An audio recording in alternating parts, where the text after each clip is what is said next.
Burma, also known as Myanmar, is the poorest nation in South Asia. Burma is located between Bangladesh, India, and China.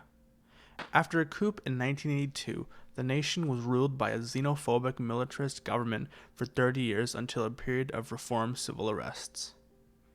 Not until the early 2000s when these xenophobic beliefs turned violent. For years, Muslims, atheists, and other undesirable minorities have been subjected to propaganda, violence, and discrimination.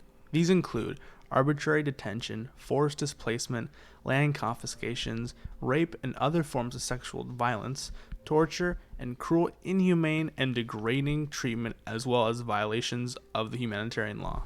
These crimes are taking place in both Burma and Sri Lanka.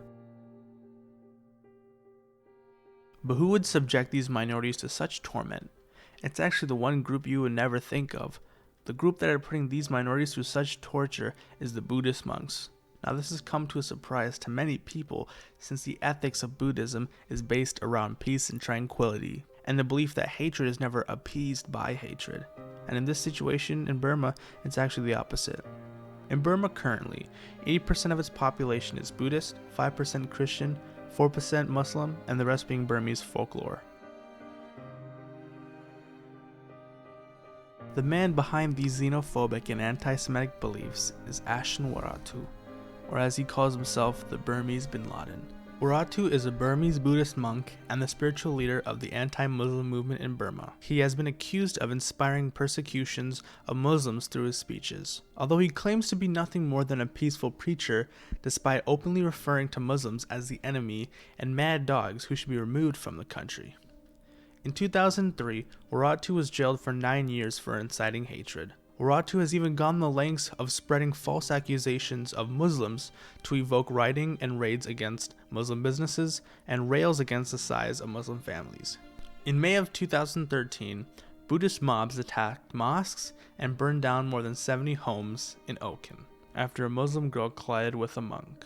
This resulted in 1 person dying and 9 people getting injured. Waratu believes that violence is necessary in the name of a higher group. There are 2 main anti-Islamic groups in Burma, the Bodu Bala Sena and the 969 group. There are currently 2,500 monks that study under Waratu's beliefs. Currently, Muslims take up less than 10% of Burma. Waratu plans to deport the Burma Muslims, known as the Rohingyas, to a third country out of fear that the Muslims will take over and make Burma a Muslim state.